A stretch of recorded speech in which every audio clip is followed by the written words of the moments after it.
You learned very early that needing less made you easier to love. So you became the child who didn't ask for much, the one who handled it, the one who stayed quiet.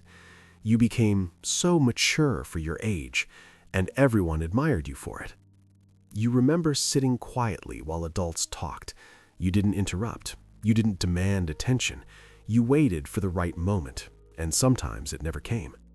If something upset you, you handled it alone. Maybe you went to your room. Maybe you distracted yourself. Maybe you told yourself it wasn't worth making a big deal about. You watched more than you spoke. You sensed the mood of the room. You noticed when someone was stressed, tired, overwhelmed, and instead of adding to it, you adjusted yourself. You became responsible, self-contained, easy. People praised you. You're so independent. You're so strong. We never have to worry about you. And a part of you felt proud. But another part quietly learned, if I need less, I'm safer. If I solve it myself, I won't burden anyone.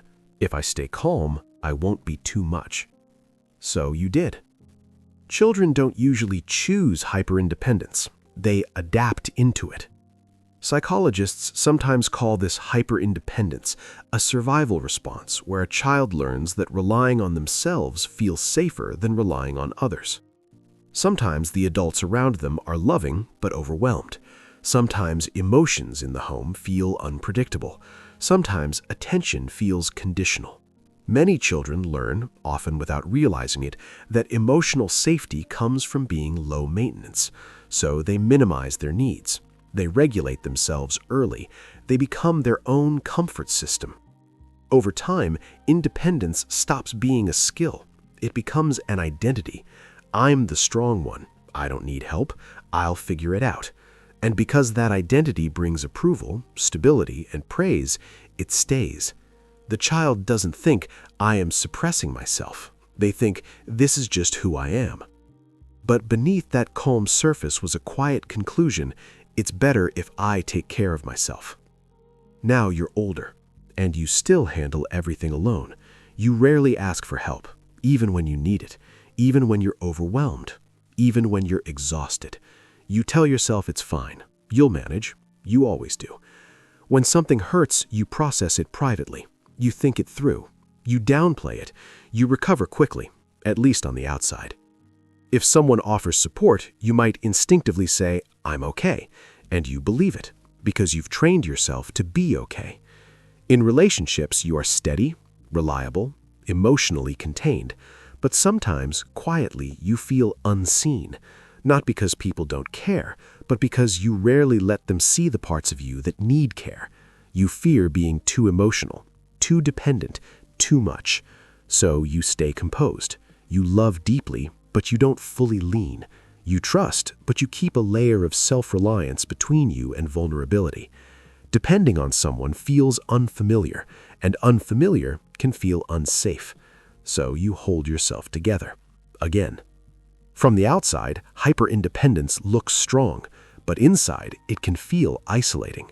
There's a quiet exhaustion that comes from always being your own support system, from carrying your emotions alone, from solving your struggles privately, from rarely letting yourself fall apart in front of someone else. You may not even realize how tired you are, because this has always been normal. You feel capable, but rarely comforted, respected, but not deeply held.